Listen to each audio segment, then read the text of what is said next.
يا أيها الذين آمنوا إذا نودي للصلاة من يوم الجمعة فاسعوا إلى ذكر الله وذروا البيع ذلكم خير لكم إن كنتم تعلمون.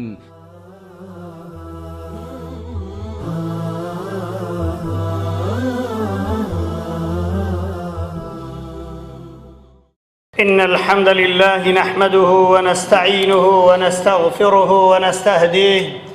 ونعوذ بالله من شرور أنفسنا ومن سيئات أعمالنا. من يهده الله فلا مضل له ومن يضلل فلن تجد له وليا مرشدا. أشهد أن لا إله إلا الله وحده لا شريك له، وأشهد أن سيدنا وإمامنا محمدًا عبده ورسوله صلوات الله وسلامه عليه وعلى آله وأصحابه ومن تبعهم بإحسان إلى يوم الدين. عباد الله، أوصيكم بتقوى الله وطاعته ولزوم أوامره وكثرة مخافته، فإن التقوى شعار المؤمنين ودثار المتقين ووصية الله في وفيكم وفي الخلق أجمعين. قال الله جل شأنه وجلت كلمته: يا أيها الذين آمنوا اتقوا الله حق تقاته ولا تموتن إلا وأنتم مسلمون. أما بعد، مسلمانانی بەڕێز ئیماندارانی خۆشەویست، لەو تارە پێشنیارکراوەکان یەکێک لەو وتارانەی پێشنیارکراوە بۆمان باسی بکەین، باسی ئەمانەتە. ئەمانەت عنوان الخطبة الأمانة أو عظمة الأمانة. ئەمانە چەندە گەورە لە لای خۆی ڕەب العالەمین، هەر چەندە ئەو مەوضوعە هێندەی گەورەیە، هێندەی بەرفراوانە، حەقە لە هەر مەجالێک ئەمانەت چەند نەوعێکی هەیە، هەر ئەمانەتێک چەندەها وتاری لەسەر بدرێ بۆ ئەوەی حەقی خۆی پێ بدرێ. بەڵام لە پێغەمبەرانەوە دەست پێ دەکەن عەلەیهیم الصەلاة وەسەلام کە ئەڵڵا سوبحانەهو وەتەعالا هەر یەکە لە پێغەمبەر نوح و پێغەمبەر لوط و پێغەمبەر شعیب و پێغەمبەری خۆمان صلی الله عليه وسلم ئەوان فەرموویانە: ئینی لەکم ڕەسوول ئەمین، من پێغەمبەر و نێردراوی خوای گەورەم، قاسیدی ڕەب العالەمینم، شتێکم پێ لە لای خوای گەورە بۆ ئێوە هێناوە کە ریسالەیە،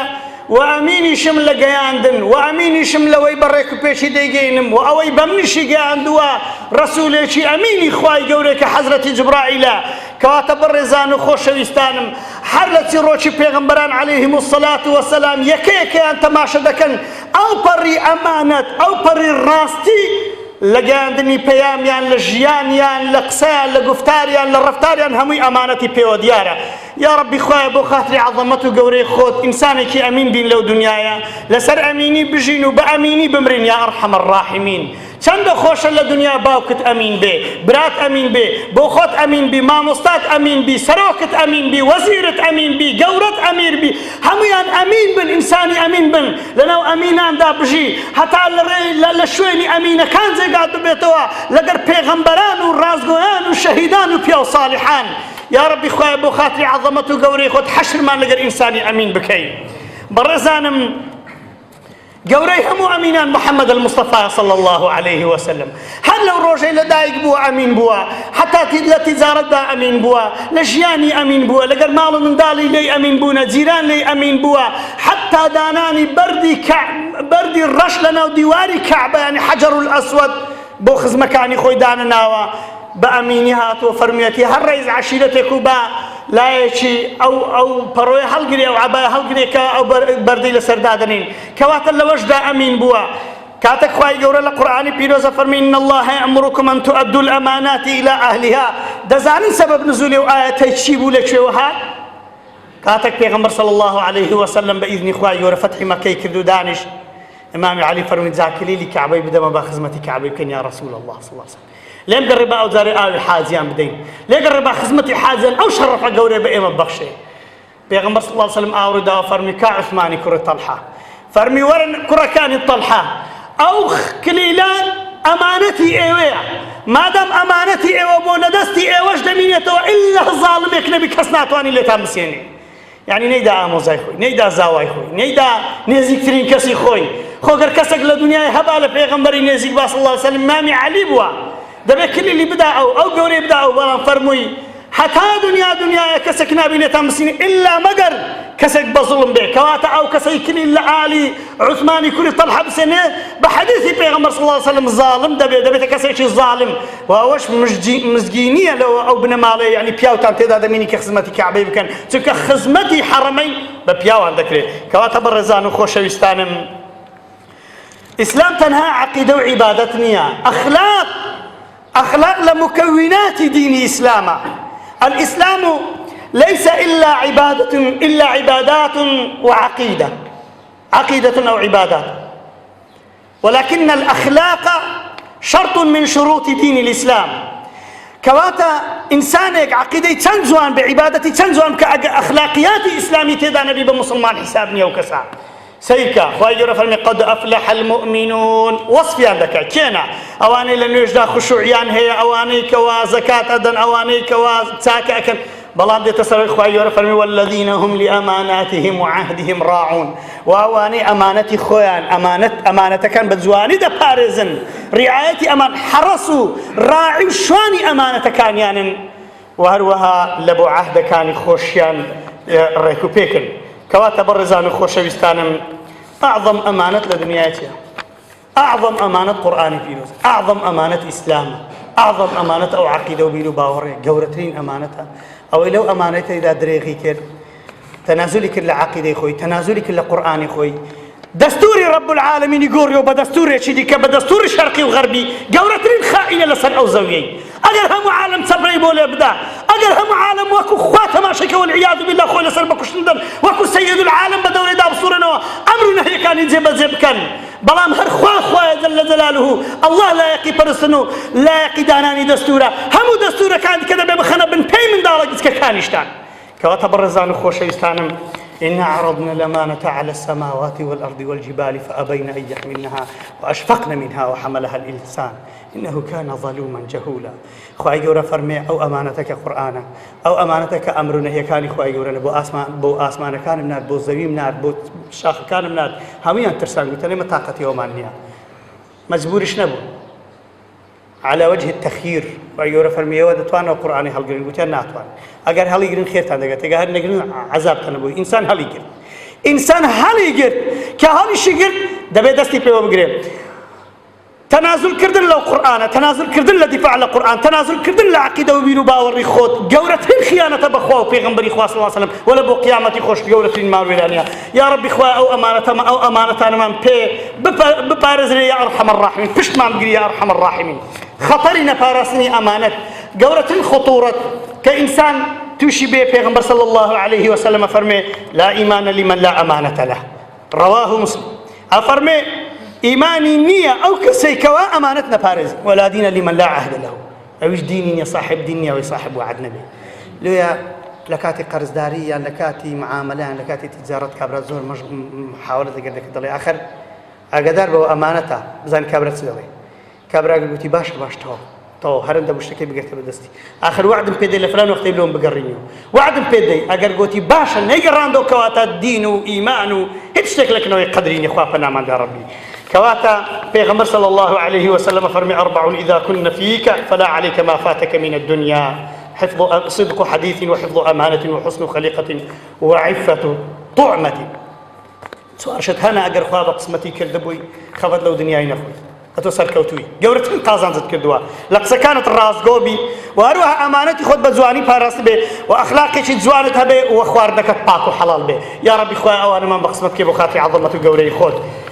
يلا بابين سر خطورتي نبارسني أمانة لا أمانة جورا كان دست لكن لباش قرآن والسنة أمانتي ملت لبردستي سروك وزيران وزير وقتی باسی مثلا دکن یکسر عالم سروشی خویدی تپیشتا او حدیث و آیت امن باسی هر همو دنیا دکم باسی یک اقلیم ناکم باسی همو دنیا دکم سیر کا ایو بشکم لیره کسی کبی بیانی بیت سروک برای برز كواتا آيات وحديث نصيحة لبو همو خلقي بو أواني نيكلا سر كرسي نتازا ئەوانە تازە گەیشتۆنەتەی خۆیان ئێوە ئەگەر بوون بەسەرۆک ئێوە بوون بەسەرۆک وەزیران ئێوە بوون بە وەزیر دەنجی منیش ناگاتەوانە معلوم بزانن دەنجی ئێمە بەرز نابێتەوە لەو سەقفەی مزگەوتە کەواتە زۆر بە زەحمەت نەبێ کەواتە برانی خۆشەویست و بەڕێزم ئێوە ئەگەر خوای گەورە سبەینێ شوانەتێکی بە قسمەتکردن سەیری کرد پێغەمبەر فەرمووی صلی الله علیه و سلم ما من عبد يسترعيه الله رعية هەر کەسێک خدا کردی بە شوان لە هەر شتێک لە حکوومەت بێ لە تیجارەت بێ لە وەزارەت بێ لە دوکان بێ لە عائیلە بێ لە مەدرسە بێ لە معهد بێ لە کولیە بێ لە جامیعە بێ لە هەر هەموو شتێک هەر یەکە ئەمانەتی خۆی هەیە ئەوانە ئەفەرمێ يموت يوم يموت وهو غاش لرعيته إلا حرم الله عليه الجنة حديث صحيح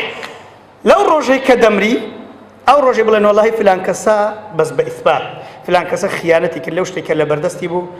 أفرمي پیغمبر صلى الله عليه وسلم إلا حرام إنسان بستباشت يا ربي خوا پنامان دي لخواتي عظمة قوري حرام أو بشر بستباشت لبري غشاشة لبري كسش غاش لبري كسيكا غشي كردوا بهش زيجي إنساني غشاش نيا ممكنة أجر أصل إيمانك هبه باش ماويش إلا سر أو غشانك هم اللي صابونوا خدا يجور علاجك اللي بك أما لبداية تساوي بهشتي خوا يجور ناكي خوا پنامان يا ربي يا ربي خويا بغشة ونقرن ولايته يا أرحم الراحمين عكس أمانة قلت ما غشة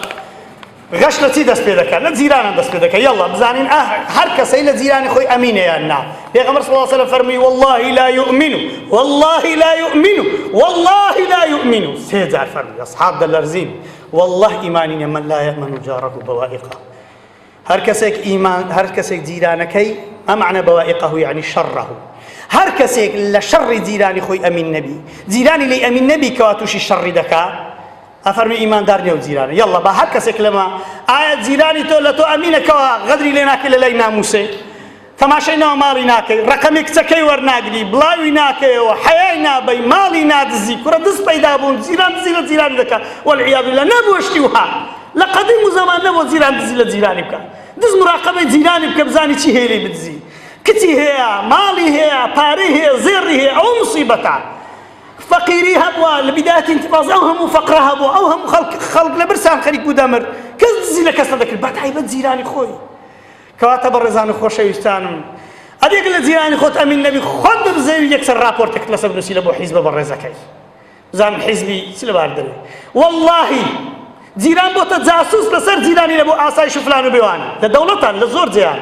بمليار دولار صرف ذكرين لو جاسوساني كوالا صار جيراني خوان جاسوس والعياذ بالله تو جاسوس لصار جيراني خو برزي او مالا برزي او غوشتي بو مالا وردقري ولا تجسسوا بو جاسوسي لصار جيراني خو دكي ليش ناكولي توا توشي مالو يراني دك خوا فنامان يا ربي يا ربي خوا فنامان لو نوع جيرانا واوزو نوع جيرانا شنبي لو جيراني خو من يا ارحم الراحمين يعني عردي لي داجير دكا يعني لي أمني هالروجة لي غافل بشتي لي بكخوا فنامان يا ربي من غشنا فليس منا أو من غش فليس منا لأيمنيا وكسيكوا پیغمبر صلى الله عليه وسلم فرمي غش بك من أخذ أموال الناس يريد أداءها أدى الله عنه ومن أخذ يريد إتلافها أتلفه الله حديث صحيح أفرمي كسيك بتمام مالي خلشي ورقري شتي لي ورقري بتمام بيداتوا أجر مرت بين درا خدا لباتي داتوا جل جلاله مادام نية إنساني أساسا بلام تقاردي بكي بتماي هو بنيدي أو تدزي لروج قيامة الميدان محشري لقرد زان حشر دكي قرزي بكي بتماي هو بيديو لك زوترين وقت بلام أجر بيتنا دراوا خواي جوروا دكا لبود بدري توا يا ربي خواي بقرز داري نمرين ومالي خلق ما نكوي تأسلب خاطي عظمة الجوري خد لو كاتي كدمرين بيا يقدروا ما مستع يك كتابي اللي ورقتي ما كتاب هاتي تو همي خوارنا همي مرقي نازم سيا وزارات قلت هذا كتابك كم ده قلت كرت سفرك كم ده قلت محابرة أوي بابا ناني لسر بخو كتابش بخوينه أوي كتابينا لسر خواردنيا أتو كتابي بخواردنا ولا بمدينه كني أمانة بارسنا كتاب شتى هندبة بها هندبة قدر همش تكالي ديكا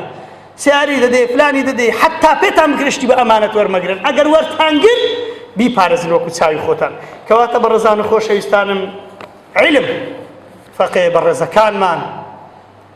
أجر ليه بقر لكن أهلي علم بخوينن أجر بربستي أن نترجع خلق نتسرجع بلا نتسكن فلان ما مصلحي كرة نيخويني كرة عاد لخود بي في غنبر صلى الله عليه وسلم علماء إن هذا العلم دين أو علم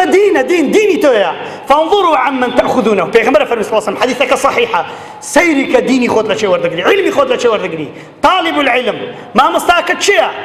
تخدا علم لك سيتي وردقري بوني بيري هشتا لدي بيت مدرسه مكتب درسي بلته ولا رجع احترام لبو ما مستان خدا ما مستای زانكو ساعت نو هشتا بهوش خوينه هاد بيتو او ما مستاك ابو خاطري خوا او تعالمك او تيبيا او تبا خلق دلي او ابو خوي تي خوين دوا او ابو خوي تي حتى وكش بخلق بري خوا فنامان يا ربي كواتا من الامانه دايك باو دايك حتى بكره دبي شيري خوي بداتي نقل بور جمال الجواني خو لبو اصراحتك وشيري خوي نداتي او امانته شيري تو تعقيمي همو هناي او من دالي دك شيري تو من دالي عاقل دك شيري تو لم نخوش عند باريزين بو داي فوتيني بشيري فلان وبيوحد كواتا برزان خوش يستانم اقرموا سروي پیغمبر صلى الله عليه وسلم فرمي من كانت له مظلمة لأحد من عرضه أي من الأشياء أو شيء فليتحلله منه اليوم قبل أن لا يكون دينار ولا درهم حديث صحيح أفرمي هر کس شتێکی لەلای ئێستا بیداتۆس بین دینار و دەرهەم حسابی بۆ ناکرێ یەکێک بەیەکی گوت ئەین الحساب شتی برگوتی کا حساب الحساب يوم الحساب لە ڕۆژی حساب گوتی والله ڕاست گەڕاوە گوتی لە ڕۆژی حسابی زۆر گرانە ئێستا هەرزانە دەدەمێ ئێستا پێم و هەمە لە ڕۆژی حسابی ئەو شەی تو دەڵێ هێندە گرانە قیمەتەکەم پێ ئەدا ناکرێ یا ڕەبی خوایە پەنامان دەی بۆ خاتری عەظەمەت و گەورەی خۆت کەواتە یەڵە بابین یەکێکە بكرتي بجميرين جورة أمانة كان باش قرآن باش دين باش عرضنا موسيقى پیغمبر فرمی صلی الله علیه و سلم جورة ترین خائن أويا تبران برخزاني خوي كده سبيني بيله بو خلشي بازم كا خوا پنامان ده يا ربي دواي أوانا باش أمانة عائلة باش أمانة عامة كان وكو دائرة ووزارة أوانا عبادة كان نوش عبادة شي زور جورة إمام الزهري فرمي دخلت على أنس بن مالك وهو يبكي في دمشق أنس رضا ورحمة الله بصحابتي زورت بندريجمو عمري نزيكي سطي ببو وعندك ضلين تجاوزك ولا سطي أفرمي لدي مشق بوش ثم خدمتي إمام الزهري أفرمي يا أنس يكوري مالك دقريان قلت ما يبكيك يا أنس أبو دقريي قال فرمي پیغمبر صلى الله عليه وسلم فرمي الصلاة أمانة نيج أمانة شي زور قوريا إذا ضيعها العبد فهو لما سواها أضيع هر کەسێک نوێژی چوان بزانە ئەمانەتەکانی کە زۆر بە ئاسانی دەچوینی لە 50 نوێژی لۆت هاتە 5 نوێژان لە 5 نوێژان لە 24 ساعت تەنها 5 نوێژان دەکەی لە سەفەرش کورد دەبن و لە 7 ڕکعاتە لە بۆ چەند ڕکعاتێکی و هەروەها لە کاتی نەخۆشی و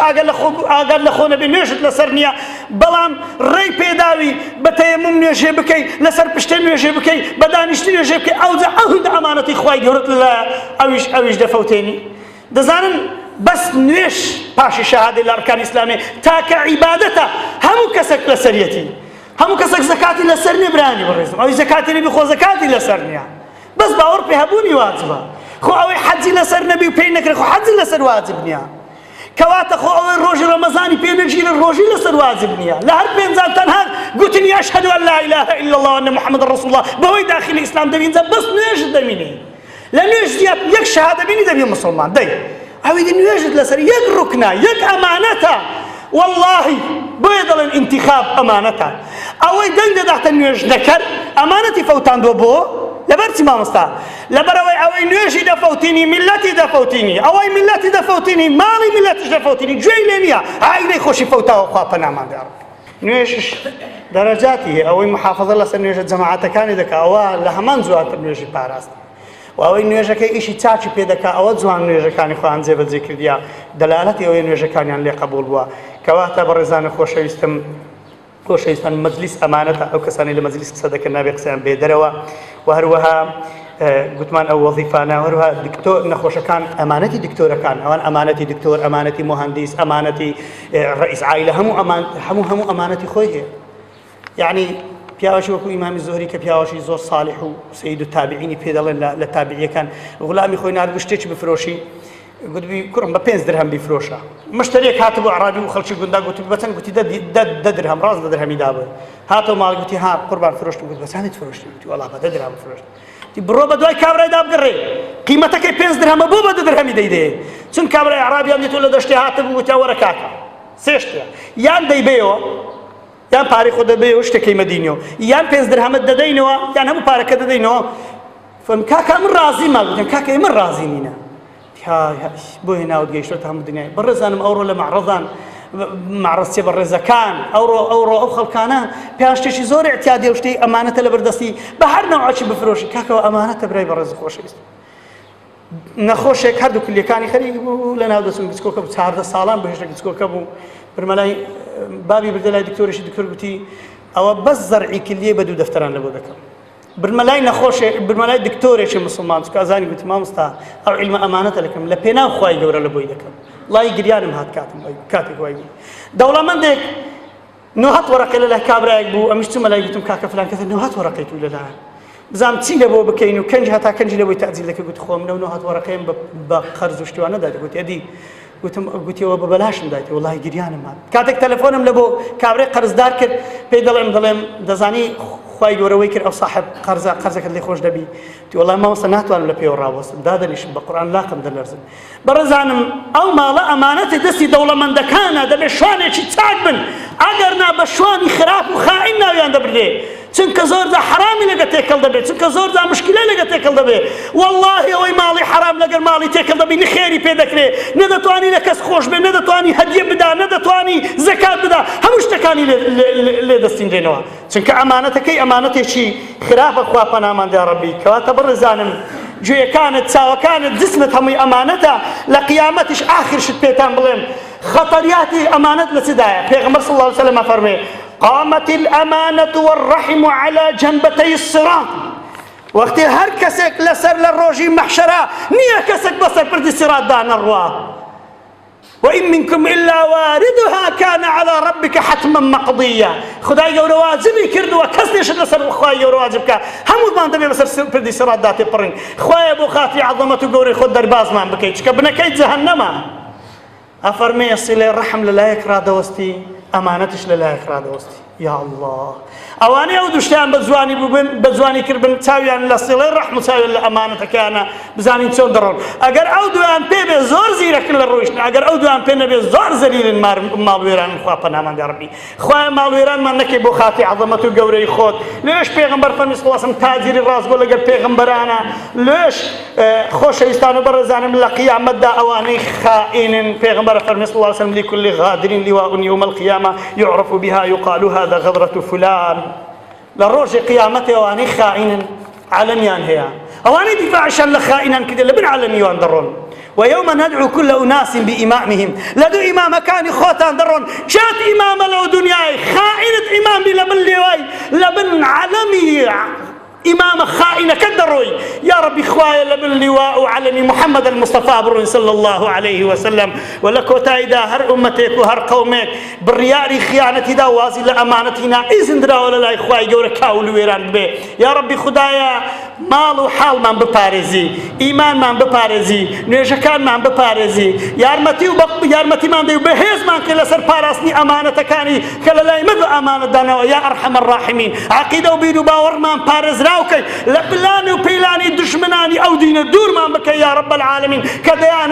كديانوي ببين بإنساني خائن خوابنا من يا ربي خوالي مردي كان من خوش بي إله العالمين شفاي نخوش كان من دي أو قنزي داوي دعاي خيري كرديا يا ربي خدا دربازي كي خوايا هدايتي دي خوايا شفاي بدي خوايا بجرأتي كي خوايا يارمتي بدي بو خاطري عظمته قوري خود همو أو برزانش كنا خوشيان هيا داوي دعاي خيريان كرديا يان لبيريان سويان تلفون حاصل كرديا يان ليرة دانشتون يان جوان لو تارد به يا ربي خدايا جان نخوش كان بو بكفارة جناحا حسابك وشفاء بخير يان بو بنيري أقول قولي هذا وأستغفر الله لي ولكم استغفروه إنه هو الغفور الرحيم يا أيها الذين آمنوا إذا نودي للصلاة من يوم الجمعة فاسعوا إلى ذكر الله وذروا البيع ذلكم خير لكم إن كنتم تعلمون